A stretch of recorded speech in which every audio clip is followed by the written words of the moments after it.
that's true. Naked Palpatine. Oh, you pick that one.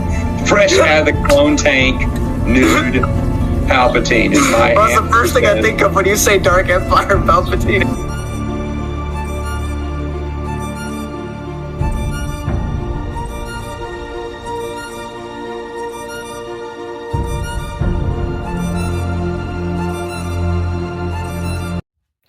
Already not the best angle for me, but it's too hot in my room right now. So we're gonna do this, and I gotta go to work.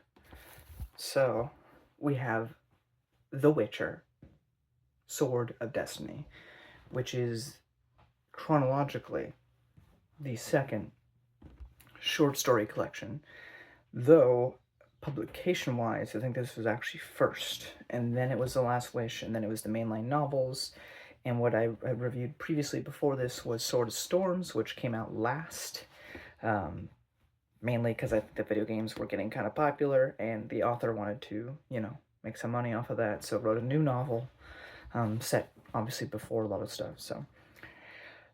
Sword and Destiny, without spoilers, is pretty great, you know, I'm not gonna lie. Just such a weird angle to do, but, I really like this one. Do I like it more than Last Wish? I'm not positive on that. I think the way that The Last Wish kind of functions is, you know, very standalone, kind of works better. This, by the end, is very much setting up the mainline story. Which, again, I've seen the first 2 seasons of the Netflix show, which I know is not the most accurate to canon, but I do, you know, I recognize the scene of the Nilfgaardians showing up and Ciri running away and stuff, so I know that generally that's what's about to go down, or that's kind of what the epilogue's about. But again, we get a bunch of short stories to varying quality. I don't think any of them are bad necessarily, and we get to... These books are very intimate, I'd say. At least these 2 short stories where you don't... Because they're short stories, right, we're not really progressing like a main plot or anything. But you get so much little moments with Geralt that really help you sympathize and identify with him. And in more subtle ways, I think, too. Like, it's not... this is how Geralt feels, this to this to this. It's kind of written, at least these, sort of similar to Malazan, where the books won't outright tell you what someone's feeling in any given moment, even if you have their POV, right? Like, this book is all kind of his POV, right? Most of the time. But you still don't have him, like, necessarily say things in his head outright. He'll say something. You can kind of infer from that what that is meant to entail. So I rather like that. But, I'm trying to think what else I can say non-spoiler. We deal a lot with Yennefer in here. She plays a big role here, at least in one of the stories. And just get a bit more of their relationship, which seems very toxic. But also they're kind of perfect for each other at the same time. And of course, this is our introduction to Ciri. Publication-wise, this would have been the first time, but if you're reading in chronological order like I have, The Witcher actually met her parents in the previous book, and here he meets her in person, which is pretty bizarre because, you know, you got to think about the fact, like, you know, we have the mainline novels, which all focus on that relationship. I mean, I haven't read them, but, you know, and then even to just the gamer audience that doesn't really read books, I mean, Ciri is such a big part of The Witcher 3, The Wild Hunt. It's kind of crazy that you get to see their very first interactions in this very story, so I think that's pretty cool. But by and large, if you like The Last Wish, you'll like this. I hear the more controversial things are the novels themselves, like the mainline story, because some people really love them, like diehard love them, and there are other people who just don't, and say that the best things were the short stories, and then after that it kind of gets messy. So I guess we'll see how I feel about the actual novels once we get there, which is next. But as for these 2 short stories that we talked about, loved them. I think they're fantastic. I think even if you read nothing else in The Witcher, if you just want to read something in The Witcher, but you don't want to devote yourselves to like 5 books straight, I think these two short stories would do you wonderfully, even if you only play the games. But if you want the full experience, I'll have to let you know how I feel about them personally as we get through them. But the prose aren't necessarily everything to write home about. I don't know if part of that's due to the translation, because this was, of course, originally written in Polish, or if it's just the author himself. But I also don't think I still think the prose are a bit above what I would consider average. I consider average. I mean, I haven't read everything in the world. I consider average to be most of the Star Wars Expanded Universe, which is what I got my channel kind of really started off of. I'd say most of prose in um, the Star Wars Expanded Universe are sufficient. Like it tells you the story to varying degrees of quality, usually not bad, but it, plots, characters, all that stuff comes across. Nothing's particularly standoutish. It's very much like a C average, I'd say, for Star Wars stories. I would say, I mean, not in terms of plot or anything, because sometimes I think the plots are really good. I'm just talking about, like, in terms of writing style, most of it is very fine. There are a few exceptions. Story will get prose that are actually excellent. Like I would consider Matthew Stover, who wrote a few things in the EU, where he wrote the episode 3 novelization. He wrote Shatterpoint, which is about Mace Windu. Traitor, which is a 13th book in the New Jedi Order series. But just to say, like, there are very few authors, I'd say, in the EU that are actively, like, great prose. They're just sufficient. But I would say this is above sufficient. Great, I don't know, but it is above sufficient, and I think it works well. And dialogue is also usually handled pretty well, in my opinion. And I like that these stories, most of these stories aren't like action thrillers. A lot of these are just dialogue, which, again, from my perspective as a reader, I really struggle to get invested into the action scenes. I'm not. If I wanted action, I'll go watch a movie, or I'll go play a video game, or I'll read a comic book. Like, I'm just not much. It's hard for me to visualize action in written form. So I usually gravitate to either philosophy, dialogue, that sort of thing. I'm not really into the action in most books. Few authors have managed to actually make me see it. Like I talked about Philip Chase's Way of Adan trilogy a little bit ago, and I thought he was one of the few authors that has managed that. Sarkovsky is not one of them for me. I just kind of glaze past it. I make sure I'm not missing anything super important, but I'm not actually visualizing the combat for when it does happen. But it's okay, because most of these short stories are dialogue heavy anyway, so it's up my alley. It may not be up yours, especially if you're a video game first person. But that's my non-spoilers on the story. We can get into some spoilers. If you don't want that, now's the time to bail. So we have here, I have a lot of notes. There's a lot of emphasis on chaos and order and destiny, and I just want to be annoying at this point. I don't actually think this is a diss or anything. I'm just saying, Elric, Geralt doesn't kill dragons, which is something, because I guess in the beginning of the story, there is characters that want him to kill a dragon, and he refuses to kill dragons because he considers them, things worthy of respect. Yennefer also gets into a fight with Geralt in the beginning of the story, which is never fun. Which I think this is meant to be present day, this portion. I was a little confused on that. But then we jump in to the past. The first short story, with Geralt at this point in Venenberg, living with Yennefer. Like, they're actually living together for a little bit. And the Wild Hunt does get mentioned, and I immediately, wrote that down just because, the third video game is titled that. And I'm sure I have more to do in the novels as well. But yeah, he lived with Yennefer for 6 months, which I thought was pretty cool.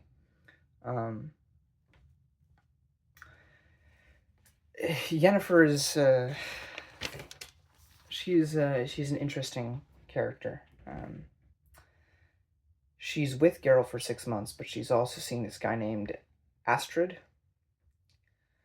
And, Geralt's hanging out with her. He eventually realizes this. He confronts Astrid, or Istrid, or I don't know how you pronounce that. And they have a conversation together, and he's like, I don't care what previous feelings she's had for you. At the end of the day, she's with me every night. And Istrid's like, that's funny because she was with me last night. So Geralt and Yen have a conversation, and she says that she also has feelings for him because she's known him a long time, but that she also likes Geralt. She likes both of them. Very teenager feeling, but it all comes more from a place, it feels like, of because Yennefer very much wants to be a mother, and she cannot be with Geralt because, one, she cannot have children herself, and even if she could fix that about herself, Geralt cannot produce children either. And again, this is where Ciri will come into the picture later. But so that's always been a point of confliction. Like they have this deep, immense love for each other, but the thing that Yennefer wants the most, she can't have with Geralt. But then again, she can't really have it with anyone. So, but that's something. Yen ultimately chooses Geralt, but the battle with Istrid, it still happens, and his hope is that Geralt, either he'll kill Geralt and take his woman back, or Geralt will kill him, and Yennefer will hate him forever for it. So either way, I guess Istrid feels like he's won, just as long as no one else but him gets to be with her. Very toxic. But Geralt refuses to kill him. So there's that. We have the second short story. We get Novigrad. It is in Novigrad, I think, right? I kind of forget. I think it's in Novigrad. If it's not in Novigrad, it's mentioned it's in Novigrad. And this one's mostly about Dopplers, which are things that could, look like you. Now, my only point of contention in this story, which also seems to be directly contradicted later on in the story, but there's a claim made that I made sure, because again, this is YouTube, broadcast yourself. At least that's what it was when this platform was originally created. Now you can watch the news and everything else on here, and it's some of the highest channels are like Ellen and other things, which already have a platform on TV. So like, why are they here? Point being, though, this used to be a place where you get to express yourself. So I have my own unique takes on the world as opposed to other people, and other people have different takes from me. But the book makes a claim: souls are not immaterial, that they are material things, that they are made of matter in some way. And I said maybe in The Witcher, because Geralt makes a claim, because this Doppler copies this dwarf, and not only does he copy the dwarf's appearance, he has all of his memories, his personality changes to that of the person he's looking like. And so, in all of his thoughts that he's previously had or will have, or thoughts that you would typically have, this character would also have. Despite the fact that he was born differently, they apparently are going to have the same thought patterns, because the soul is not immaterial. It is something that can be copied at a genetic level if you're just the right sort of creature to do so, is the argument that Geralt makes. And I don't see how that's possible in any way, shape, or form, even in fiction, because you do scientific studies on the brain, right? And we can do a lot with science with the brain. We can study like your emotional state. Are you if you're stressed, are you happy, are you annoyed? You can kind of figure that out with the brain. But we have yet in science, there's not even any indication that you can actually view what I'm thinking, that you can actually like show that on a graph of paper using technology to show my thoughts. You could read my brain and go, oh, he's feeling angry right now, he's feeling anxious. But you couldn't know what I was anxious about unless I told you. And there's no basis. I mean, I guess with magic, you can read somebody's mind. But the idea that a Doppler could be basically the same exact person because he has copied your soul, your mind, is, to me, ridiculous. And I don't think that's possible whatsoever. But in terms of the story, it sort of tries to argue. But I bring that up because it moves beyond the fiction to real life. It is clearly trying to make some sort of point, which I don't. Maybe the point was to backtrack on that at the second half of the story, But that being said, I just did not vibe with that. And I don't think it holds much weight. And I wrote that down just because it was the most that I had to say about this story, really. So I thought it was interesting. Um, I thought it was funny. At some point, the Doppler copies The Witcher, and Geralt insults himself. He's like, "Is that really what I look like?" Um, but this story primarily it deals with persecution, colonization, is kind of the thing, because I think they are Novigrad, but this place used to be the homeland of the Dopplers, um, and they've been hunted down, um, and they've been persecuted. Um, so now it's a human central thing now, location, and so he just wants to live here and be able to eat and not die every 2 seconds. So he wants, just look like someone so he can get by. So that's fine. But I like the story a lot, and I had a good thing to say there. But again, what I was saying earlier about the backtracking is because when the Doppler copies The Witcher, the whole thing is like, I'm you now, da da da da da da. And he says, you may have copied me, but you'll never be me, which seems to directly contradict what you had just said previously about him copying the dwarf. So to me, that seems like a contradiction. Maybe that was kind of the point. I don't know, to go back on that saying that he said earlier, but it seemed to directly contradict what was earlier stated in the story, even though it wasn't that important or relevant. The third story, we have a little sacrifice. We hear these things called Guardians of the Forest, which is like this faction of people. They're also called Rangers. They are volunteer people who who go out to kill non-humans, basically.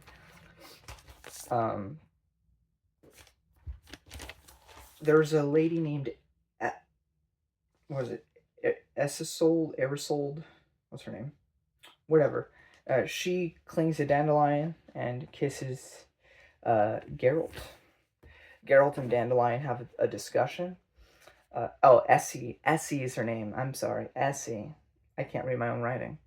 But Geralt and Dandelion have a wonderful discussion. It's probably one of the most real human discussions I'd ever heard, which I really liked. The whole conversation revolves around Geralt gets the impression that Essie likes him. And so he's immediately like cold and distant, and then later on he goes to her, kind of flirts and entices her. They kiss, and she goes, "Why would you do that?" Because she like really likes him, and he doesn't. He can't give her what she wants. He only really loves Yennefer. But Dandelion says, "You did this all because you assumed Essie liked you for your otherness." Which I thought, because he has this big insecurity about, despite the fact he has this strong facade, he doesn't like that he's different. He doesn't like that he's an other and that people treat him differently. He wants to be treated. That's why he's such good friends with Dandelion, because Dandelion just treats him like a normal person, even if he's annoying. But he had this sort of complicated thing of like revenge, like, oh, she likes me for the rarity of it,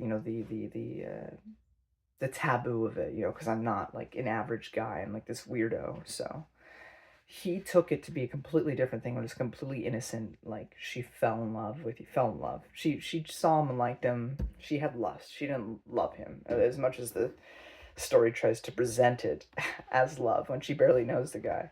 Yeah, and I just appreciate Geralt's sensitivity in all these stories. But lastly, we get to the grand opus, right, which is the title of the book, Sword of Destiny, the final short story. And this is where we get to meet Ciri. And Geralt is here to save her. One thing I thought was wild is that she's being really annoying, so Geralt threatens to spank her, which I never thought I would see. Geralt also tries to tell her a terrible bedtime story when she needs to go to sleep. We get mentions of elder blood again.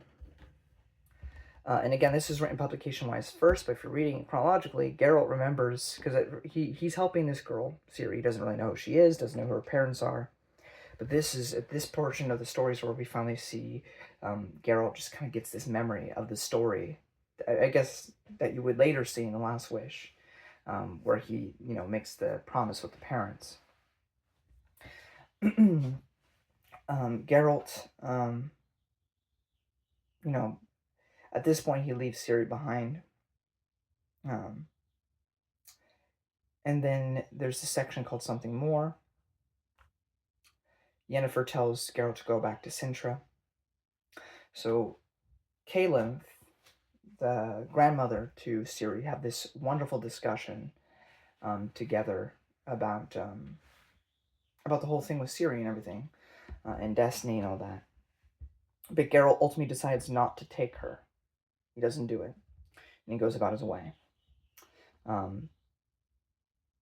We also learn, because there's just some of these things are discussed in here, that Vesemir, another Witcher, gave Geralt his name, and he's not even actually from Rivia. So Geralt of Rivia it's just a name. We also get mentions of Triss. I know her because of video game.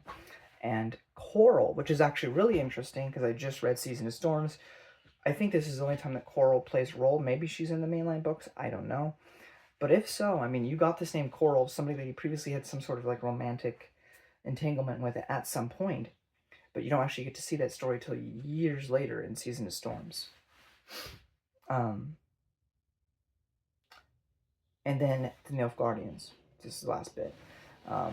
We get an epilogue where we have the Nilfgaardians raiding the kingdom that Ciri is inherited to. And Ciri runs off, her entire kingdom, her family, all murdered. And she eventually finds her way to Geralt, and Geralt promises to take care of her, and that's kind of where the story ends, very much leading into the novels, which will have a main story and plot structure. So that'll be interesting to see where that all goes. But that's pretty much it for me. I have to get to work. But overall, like I said, I really enjoyed this short story collection. It was really cool to see, even though I'm not like the biggest Witcher game fan, I will play them eventually once I finish these books. But I've never finished a single Witcher game. But still, I know the importance of Ciri. I've seen the trailer for The Witcher 4. Ciri is a big deal. So it's getting to see her first interaction ever with Geralt is really cool to see. And just, there's so much subtle character stuff in here. Like, The Witcher's not really changing because these are all short story collections. There can be no real growth in these. But that being said, I mean, there's so much to give character to Geralt and to who he is as a person. And also this whole idea moving forward of our main character is not the hero of the story. He's the mentor to it. The only thing I can even really compare that to is the video game Elder Scrolls 4 Oblivion, which also at the time recording just recently had a remaster. But I played it, the original OG one. But you do a lot to help out in that game, but you are not the hero. The hero is the bastard son of the Emperor, Martin Septim. Your big final moment, your big boss at the end of the game is the main bad guy's second in command, right? Because you don't kill the main bad guy. That's the main hero of the game who does that. Of course, the main hero couldn't do what he does without you, right? But it's a similar sort of thing where you are not the main guy. So I think that's really cool. And it's setting up a lot for what's to come, and I look forward to all of that. And it's certainly, even if I never knew the games, I think these two short stories have expertly gotten me invested in this world. Will the grand storyline of the mainline novels keep me as invested?